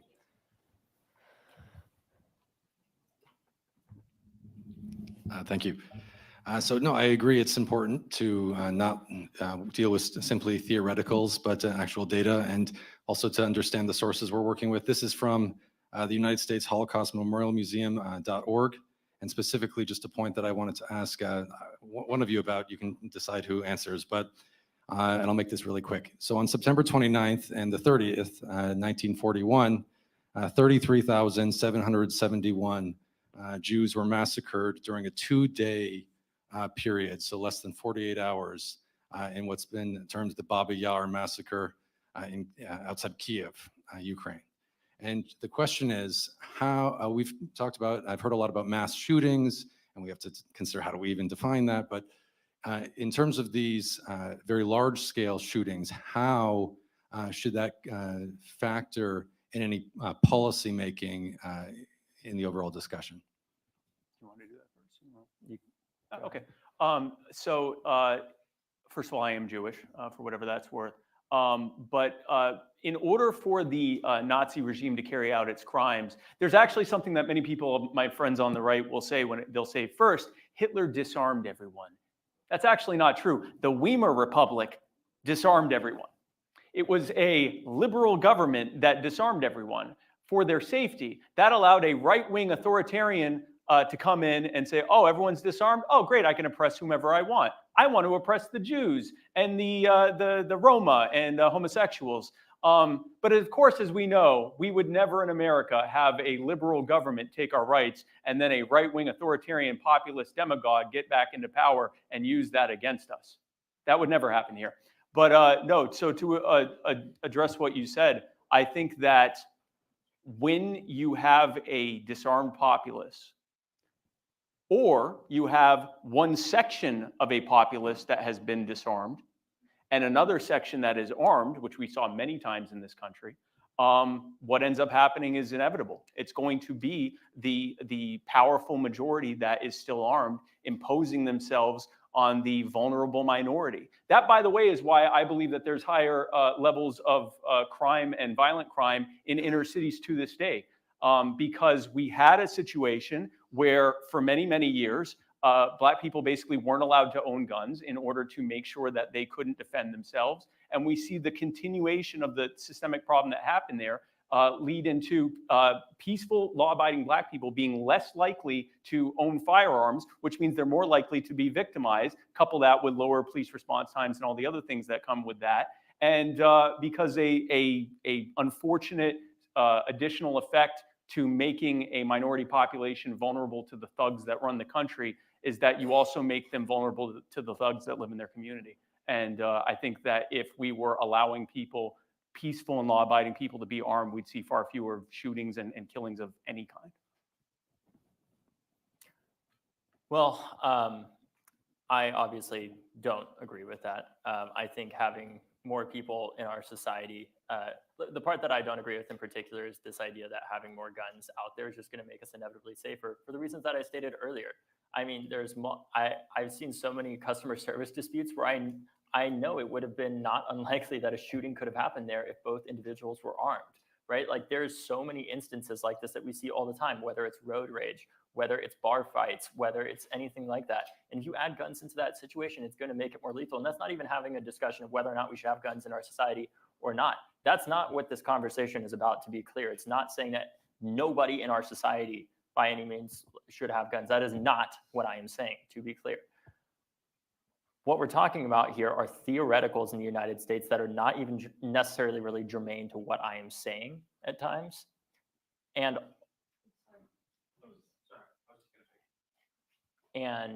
also, I'm talking about a certain level of regulation here that is common in most developed countries where we've not seen anything as horrific as that happen.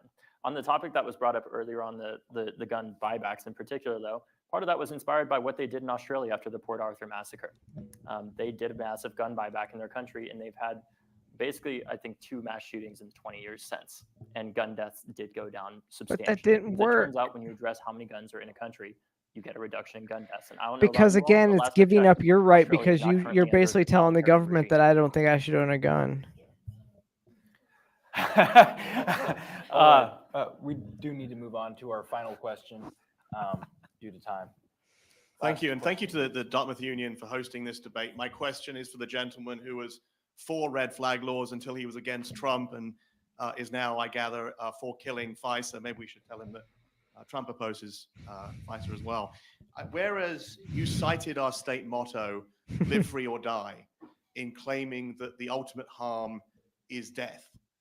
And whereas, in fact, our state motto, fully spoken, was a toast by General John Stark, live free or die, death is not the worst of evils. He said that precisely because a loss of our natural rights and our constitutional rights to life, liberty, and property was a fate far worse than death. And whereas you have asserted that we are in a representative democracy, we are indeed in a representative democracy in Congress, supporting a constitutional republic of which the Constitution is unassailable. You have asserted several times just in the last few minutes in the answers to the other questioners that you don't believe in coming and taking all of our weapons. You asserted during the main part of the debate in response to one of the questions that you, in fact, are for people's right to self-defense. Would you tell us then, if you consider it important that we can defend ourselves, then who exactly is going to be allowed to defend themselves and who is not? Are you going to be limiting this and limiting their gun ownership by age, by race, by creed, by illegality, by patriotism? What is it that you're intending to do other than to take people's guns away? Look, I feel like there's a lot of tension in the room right now. I don't know about you all. What I'm advocating for, I'm not going to claim to be Spike said earlier he's not an expert on this. Like, I obviously came into this because of something horrific that happened to me when I was 17 years old. And I've been compelled to act on what I believe on, which is that, like I've said repeatedly throughout But this you've been debate, doing this for years, and you've been grifting all I off would of it want for years. is for Come the on United now. States federal government This to is have your the same only laws issue. all Spike 50 ran for states vice that Massachusetts president, for has. Christ's And I know sake. that you guys don't agree with that. That is fine. I can respect that you don't agree with that, sir. I totally can. Hey, please, come on. I can totally respect that you don't agree with that. And I would hope that we can have a respectful conversation about this, of course. And I thank you for your question. The point that I'm getting at is that's just what I want, right? And there, of course, you obviously do not agree with that, and that is okay. And I think that for me to have a longer conversation with you about that, about what the different viewpoints are and everything, is something that could happen, but it's not one where we're going to be able to spend the next 2 hours debating the nuances of American constitutional history, gun violence prevention laws, and other things like that. What I would like to kind of, because I think this is probably the last question, what I would like to end on is like, look, I'm not, I feel like there's this sense that has been created since Parkland that I'm some kind of totalitarian that wants to take everybody's, like, I'm just a guy. I'm just a guy that doesn't want what happened in Parkland to happen again. Do I have all the answers to that? No. So I'm not you're gonna act like admitting I that do. you're just Have I been wrong in grifting the because past? I you definitely don't have. I'm know sure what you're Spike will talking admit that about. He's been wrong in the past on different things. On occasion. At yes. times, right? I've had times, but And what I'm getting at is that I think that the current course that we've been on throughout American history of just having the same answer where we put more guns into this situation, I don't agree that that's necessarily the right answer. Now, I don't think that that means that there shouldn't be any guns in our society, nor do I think that would be logistically, constitutionally, or practically possible, even if I was advocating for that. But what I am saying is I think it's time for us to do something different. God forbid. Because I think the current reality that we face right now, the reality, not the hypothetical, but the reality of gun violence in America being at such a high rate is something that can't just be addressed by addressing the systemic problems that drive it. We also need to address the fact that somebody like the shooter at my high school is still able in many states to get a gun like the AR-15, despite threatening to shoot up a high school. That's all I'm advocating for. And for those that don't agree with me, No, I want to say this. that's to you, 'cause I feel not like a what lot of the these case questions were is. more He's so pointed at me. he's lying about that I respect because you. I respect your a concerns. They're person valid is not in many able to ways. get You a have right to gun express them, and I respect when them. they commit I wanna other have that crimes such conversation as with you. that. But what I would urge us to understand Again, is that due further process arguing would about have this instead of, taken what I wish we his could have done more of in this them debate like he was was threatening talk about people. If what we he's can agree threatening on, right? people, And then that's focus a on those things, because crime. I think there are things that He we can wouldn't do. have been able to But what keep I would his guns urge, if he's been if I can, I get to convicted my last word, of Spike, you a can obviously crime have your or accused yeah, even you of a got this. crime. It's for us to have some more nuance around this conversation. And Yeah, understanding that it's not he easy didn't for me peak in to be up college. here He having peaked this in high conversation, school. Like that's obviously the after thing what is I he went found, to the only the reason threats why that he my went family to faced, that I Harvard faced, and was able to and graduate from the trauma that comes Harvard with is that. But because I do know if of I'm who he genuinely committed to is. addressing this issue, that we need to have conversations about what we can agree on, even if we very strongly don't agree on some things. We should focus on the fact that most of us agree that we need more mental health funding for the 2/3 of gun deaths that are suicides. Right, Spike? we absolutely need to address suicide 100%. Right. We do agree on the fact that, at least I would say probably most of us agree, that we need more information on what gun laws that are out there do work. Maybe all of us don't agree in this room on that, but I would say a lot of people do in the first place. And we also need to address the hatred that causes so many people to pick up a gun in the first place. We need to address the systemic racism and poverty that causes people to pick up a gun in the first place. And if there are people in this room that want to work with me just on that, I'm willing to have that conversation with you, and I want to. Because what I don't want to do is I don't want to leave this damn room and have us all leave with the same opinions that nothing can be done about this issue as people are dying every day. Because that's who loses this debate. It's those people. And people who walk out of here who say that there is nothing that can be done about this issue because we're just too divided. There's never been an instance in our in our country's history where we just accepted something like that, especially an issue as important as that, and refuse to accept that that is the country that we live in. And I hope that you all would. I mean, well. hour and a And I half appreciate debate all is this. not nearly enough, and this style of debate is not nearly enough. And I also appreciate Because I, also think Spike appreciate and Spike David being could have here had a much and, better conversation, you to know, be quite honest coming with with your you. sources and everything, which I wish that I had too with you. I'm sorry. I've never done one of these before, so but Yeah, you've never Thank you never being here. debated Thank you for having this anybody conversation, who and thank knew you what to they were those of you who talking don't agree about. with me for being And here this and is listening. quite I obvious. respect This you, is and why I wanna knew figure that out you what we would can get not done on this issue be because prepared and you it's not wouldn't know left what or you're right. talking I about. don't think any of us wants gun violence to continue. It's all anecdotal. It's exactly what I thought was So going to there happen is from some the of mine. beginning. Yeah, I was not joking when I lamented that this wasn't a longer discussion where David and I could Yeah. focus not just on the debate questions at hand, but on the things that I think there are probably quite a few things that we agree on there. And that actually, in finding out what we agree on, might be able to help us address some of the things we disagree on. This is unfortunately the nature of these types of debates. But I'm glad that you came. It means a lot to me that you came.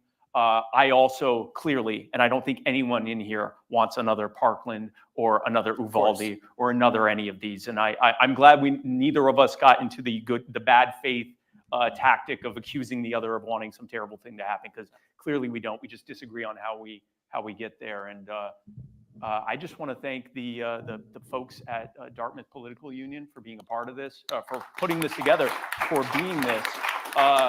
Grayling, I know that you were cool as a cucumber through all of this. I think you did a great job. David, I really appreciate you being here. I appreciate your viewpoints on this, and I appreciate everyone that took part in this. Thank you guys. Thank you for doing this.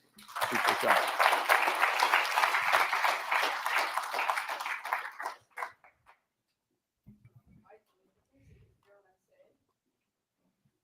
All right. Well, thank you so much, everyone, for being here. We really love hosting expert and student debates like this because we want audiences to understand and our debaters as well to understand that really, as a society, we only learn from each other through dialogue.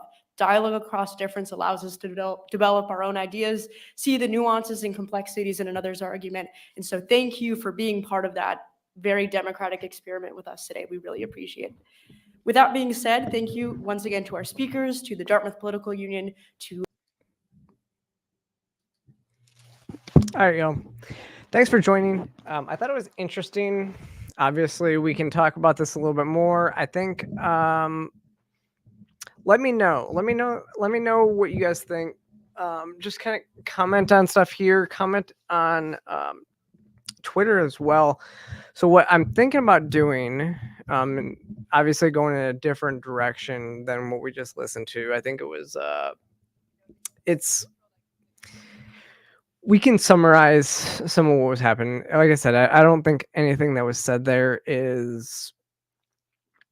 I don't think anything surprised me. I think Spike came prepared, but I do think that the way that the format was set up, the way that the format in these debates is set up, is not conducive of actual conversation. I think it's you make your point, I'll make my point, but there's no real back and forth between the two. Like, I think I always kind of wish that people like Spike and David could have actually just conversed instead of just 30 seconds, 30 seconds, 30 seconds. Like, I wish they could have just like had a conversation. Like, David makes a point, Spike makes a point, and then move forward. And which is one of the reasons why I think I appreciate like Jubilee a little bit more, because they actually sit people down to have the actual conversations. This wasn't that. It's very reminiscent of Brad Palumbo and Michael Knowles, their debate. I guess this is the more academic debate, but it just they needed to move it along. And I think that just a conversation between Spike and David would have been much more beneficial for any issues there. I mean, it was relatively I won't lie, it wasn't like there were no like zingers or anything like that, you know, like you get in some of the more political debates, and all that. So, will move the needle. I don't know, but like I don't think David's ever actually expressed his viewpoints on a lot of this stuff like that. So maybe he'll move more into some of these things. But I think Spike's much more able to articulate more of a libertarian stance. And I think that, like he said, there's more things that they would actually agree upon if you went down different rabbit holes, and that would have been much more beneficial to the cause, to acknowledging like where we find solutions to ensure stuff like Parkland doesn't happen again, right? At the same time, I think that but yeah. So I'm considering, I don't know if I'm gonna do this yet. Possibly tomorrow night, we might look at streaming. We're gonna talk about the new Cass review. So Dr. Hillary Cass in the UK just released a new review of the England's gender clinics. And so possibly talking about like what's going on there and why it's important. And so I might go down the line. Who is it? I'm drawing a blank on the name right now. So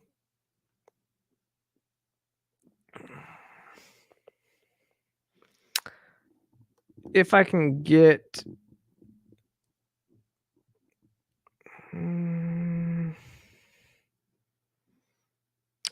so Benjamin Ryan just did a complete breakdown on X about the Cass review. I think it might be interesting to go down his list of the things that he's highlighted from the review, because it's a pretty big deal. It kind of highlights a lot of the same stuff that we've been talking about when it comes to, you know, children and, you know, minors transitioning and everything like that. So maybe I'll be back tomorrow. If I don't stream that, maybe we'll just play some more Hogwarts Legacy, because I gotta get back in. Gonna keep playing that as well. So but yeah, so I appreciate y'all, and so thank you for joining last minute here. Like I said, I think I'm gonna start, you know, streaming more and more just these types of things. This one was one that I thought was really interesting, so I would jump on there and stream, and we can talk about it and just like share with y'all. But in any case, again, thanks for joining. I will, if you haven't already, click that like and subscribe button. Follow me across all social media platforms, and I will see you next time.